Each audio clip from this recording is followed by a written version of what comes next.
रात के ठीक 2 बजे जब फोन कॉल आया तो मैं जानता था ये कोई आम कॉल नहीं है। मेरे जीवन में कई ऐसे केस आए जिन्होंने मेरी नींदें उड़ा दी, पर जो डर और सिहरन उस रात के कॉल के बाद शुरू हुई वो पहले कभी महसूस नहीं की थी। मैं हूं अयान मल्होत्रा, एक क्रिमिनल प्रोफाइलर और डिटेक्टिव जिसने कई हाई प्रोफाइल केस सुलझाए हैं। लेकिन मुंबई के इस सीरियल किलर केस ने मेरी सोच को ही चुनौती दे दी।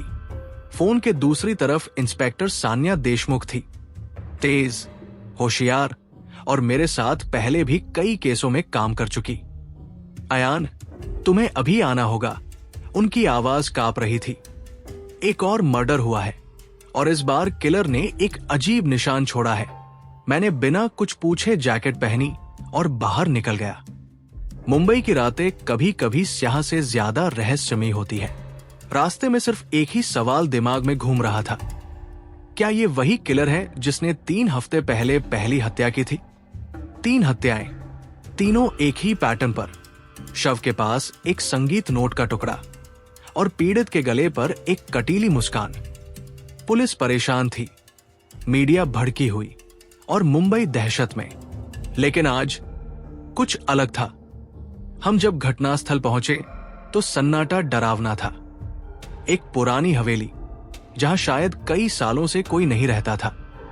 भीतर घुसते ही जो दृश्य देखा उसने मेरी रूह तक को झकझोर दिया। एक और लाश, युवक, उम्र लगभग 30, शरीर एक संगीत कुर्सी पर बैठा था, जैसे वो मरने से पहले किसी को सुन रहा हो। उसके कानों में ईयरफोन था और मोबाइल पर एक क्लासिकल धुन चल रही थी। फिर से वही नोट, सान्या ने मुझसे कहा। नोट पर लिखा था, जहां सुर और खून का मेल होता है वही अगले शिकार की धुन बजती है। मैंने शव का मुआयना किया। शरीर पर जोरस बरदस्ती के कोई निशान नहीं थे। गला साफ काटा गया था, तेज, एक ही वार में। लेकिन जो बात सबसे रहस्यमयी थी वो था उसके चेहरे पर फैली हल्की मुस्कान, जैसे वो दर्द नहीं, किसी रहस्य को जी कर गया हो। मैंने पिछली 3 फाइल्स निकाली। हर मर्डर में एक म्यूजिक एलिमेंट था, कोई हारमोनियम, कोई बांसुरी या कोई गाना। ये कोई आम किलर नहीं था, वो संगीत से जुड़ा था, या शायद संगीत उसका हथियार था। मैंने सान्या से कहा, हमें म्यूजिक स्कूल्स, पुराने संगीतकारों और सस्पेंडेड संगीत शिक्षकों की लिस्ट चाहिए। सान्या ने सिर हिलाया और बोली, और एक बात अयान, सीसीटीवी फुटेज में एक आदमी दिखा है जो हर मर्डर सीन के आसपास दिखाई दिया है, लेकिन उसका चेहरा हर बार धुंधला रहता है। कोई तो है जो बहुत चालाकी से खेल रहा है। मैंने जवाब दिया, नहीं सान्या, ये कोई नहीं, ये कोई है जो हमें कुछ बताना चाहता है, मगर अपने ही तरीके से। रात को मैं अपने अपार्टमेंट लौटा, लेकिन नींद आंखों से कोसों दूर थी। मैंने बार बार वो संगीत नोट बजाया जो हत्या के सीन से मिला था, और तभी कुछ धुनें मेरे कानों में जानी पहचानी लगी, जैसे मैंने ये सुर पहले भी सुने हो, कई साल पहले एक अनसुलझे केस में जहां एक म्यूजिक टीचर की रहस्यमयी मौत हुई थी। क्या इस किलिंग स्प्री का कोई कनेक्शन उस पुराने केस से है? मैंने फाइल निकाली, 2014 का केस। प्रोफेसर सुरेश व्यास, जो जुहू में संगीत सिखाते थे और जिनकी लाश एक दिन म्यूजिक रूम में मिली थी। ठीक उसी तरह की मुस्कान उनके चेहरे पर थी, और वही धुन। मेरे रोंगटे खड़े हो गए। ये सिलसिला तो बहुत पहले शुरू हुआ था, हम तो बस उसके शिकार बन रहे हैं। अब तक का हर सुर, हर नोट एक रहस्य खोल रहा था। लेकिन असली सवाल यह था, अगला कौन? मैंने दीवार पर शहर का मैप लगाया, सारे मर्डर पॉइंट्स को मार्क किया, और जो पैटर्न उभरा उसने मेरे होश उड़ा दिए। ये कोई रैंडम सिलसिला नहीं था, ये एक सिम्फनी थी, मौत की सिम्फनी, और हम सब उस किलर की म्यूजिकल गेम के हिस्से थे। अगर तुम सुरों को ध्यान से सुनो तो कातिल की आवाज भी उनमें छिपी होती है। ये शब्द मैंने खुद से कहे उस रात, जब मैंने पुराने केस फाइल्स और मर्डर सीन की धुनों को मिलाने की कोशिश की। लेकिन उस साज में कोई ऐसी बात थी जो मुझे किसी और गहरे अंधेरे में ले जा रही थी। अगली सुबह मैंने इंस्पेक्टर सान्या को कॉल किया। सान्या, उस प्रोफेसर सुरेश व्यास के पुराने छात्रों की लिस्ट चाहिए, खासकर वे जो संगीत में असाधारण थे लेकिन अचानक गायब हो गए। कुछ घंटों बाद एक नाम सामने आया, विवेक सहगल, प्रोफेसर व्यास का सबसे होनहार छात्र, जो 2014 के बाद अचानक गायब हो गया था। उसकी कोई जानकारी पुलिस रिकॉर्ड में नहीं थी और न ही किसी को उसके बारे में कुछ पता था। मैंने महसूस किया ये वही शख्स हो सकता है जो हर मर्डर सीन पर दिखाई दे रहा था, पर हर बार चेहरा धुंध में छिपा रहता। हमें विवेक को ढूंढना होगा, मैंने सान्या से कहा। हमें एक और सुराग मिला, एक पुराने रिकॉर्डिंग स्टूडियो की रजिस्ट्रेशन एंट्री, जहां हर हत्या से एक दिन पहले एक व्यक्ति आया था जो हर बार अलग नाम से बुकिंग करता। सीसीटीवी काम नहीं कर रहा था, लेकिन रिसेप्शनिस्ट ने बताया वो हमेशा क्लासिकल इंस्ट्रूमेंट लेकर आता और अंदर से एक ही धुन घंटों तक बजती रहती। मैं और सान्या उस स्टूडियो पहुंचे। अंदर एक कमरा ऐसा था जहां दीवारों पर साउंड प्रूफ फोम लगे थे और बीच में एक पुराना हारमोनियम रखा था, ठीक वैसे ही जैसा पहले मर्डर सीन पर मिला था। लेकिन असली चौंकाने वाली बात तब सामने आई जब मैंने हारमोनियम का ढक्कन खोला। अंदर एक और खून से सना नोट मिला। हर सुर के पीछे एक दर्द है और हर दर्द के पीछे एक नाम। अगला नाम तुम्हारे अतीत से है, अयान। मैं कांप गया। अब ये केस सिर्फ मर्डर मिस्ट्री नहीं था, ये अब मेरी जिंदगी से जुड़ चुका था। सान्या ने पूछा, तुम्हारे अतीत से? इसका क्या मतलब है? मैंने जवाब नहीं दिया, क्योंकि सच्चाई ये थी कि प्रोफेसर सुरेश व्यास को मैं जानता था, बहुत करीब से। मैं 2010 में खुद एक केस पर प्रोफेसर व्यास से मिला था, एक छोटे से आत्महत्या केस की तहकीकात में, जहां एक छात्रा ने अपनी जान ले ली थी। लेकिन उस केस में कुछ अनसुलझा रह गया था, कुछ ऐसा जिसे मैंने दबा दिया था। क्या वही छात्रा विवेक के करीब थी? क्या उस आत्महत्या के पीछे कोई और राज छिपा था? हमें खबर मिली, जुहू के एक म्यूजिक स्कूल में एक और लाश मिली है। इस बार मृतक एक महिला थी, म्यूजिक स्कूल की डायरेक्टर। मौत का तरीका वही, गर्दन एक ही वार में कटी, चेहरे पर वही मुस्कान और फिर वही सुर वाला नोट। लेकिन इस बार एक नया तत्व जुड़ा था। दीवार पर लाल खून से लिखा था, तुम सबने सुना नहीं, अब बारी तुम्हारी है। सान्या ने चुप्पी तोड़ी। ये सिर्फ मर्डर नहीं, ये बदले की कहानी है। कोई हमें मैसेज भेज रहा है। मैंने कहा, हमें उस आत्महत्या केस की फाइल फिर से खोलनी होगी।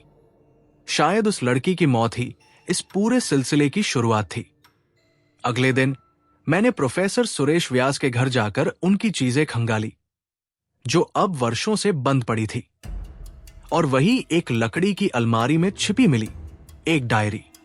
उसमें लिखा था, विवेक बेहद प्रतिभाशाली है, पर उसके मन में अंधकार घर कर गया है। प्रियंका की मौत ने उसे तोड़ दिया है और मैं उससे डरने लगा हूं। प्रियंका, वही छात्रा जिसने आत्महत्या की थी।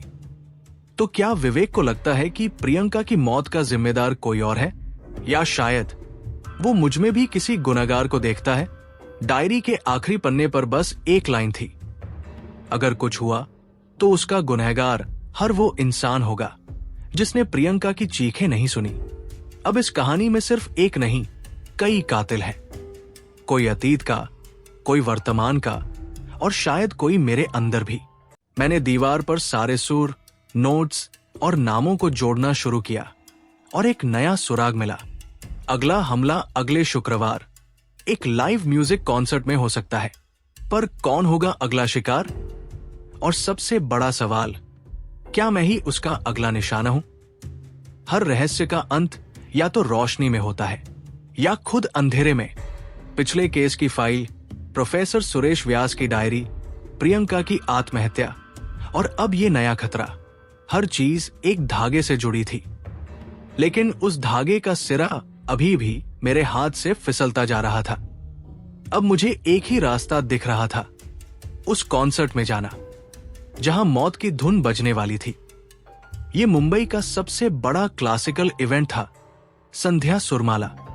देश भर से मशहूर कलाकार आने वाले थे और हजारों की भीड़। सुरक्षा कड़ी थी, लेकिन मैं जानता था अगर कातिल चाहता तो वो इस भीड़ में भी अपना सुर बजा सकता था। इंस्पेक्टर सान्या और मैं कॉन्सर्ट वेन्यू में पहले ही पहुंच गए। हमारे पास नाम था उस संगीतकार का जो आखिरी बार विवेक के साथ देखा गया था। राजवीर मेहरा, तबला वादक। राजवीर स्टेज पर तैयार हो रहा था। मैंने सान्या को इशारा किया, अगर कुछ भी अजीब लगे तुरंत उसे नीचे उतारो। कॉन्सर्ट शुरू हुआ। हर सुर मन को सुकून दे रहा था, पर मेरे अंदर बेचैनी थी। और फिर स्टेज की लाइट एक बार झपकी और तभी एक जोर की आवाज। राजवीर गिर पड़ा। भीड़ में हड़कंप मच गया। सान्या और मैं दौड़कर स्टेज पर पहुंचे। किसी ने तबले के नीचे एक ब्लेड नुमा मैकेनिज्म छिपा रखा था जो एक विशेष बीट पर फट सकता था। सौभाग्य से वो समय से पहले खुल गया और जान बच गई। मैंने भीड़ पर नजर दौड़ाई और वही चेहरा, धुंधला लेकिन वही आंखें, वही चाल, विवेक। मैं उसके पीछे दौड़ा, भीड़ को चीरता हुआ।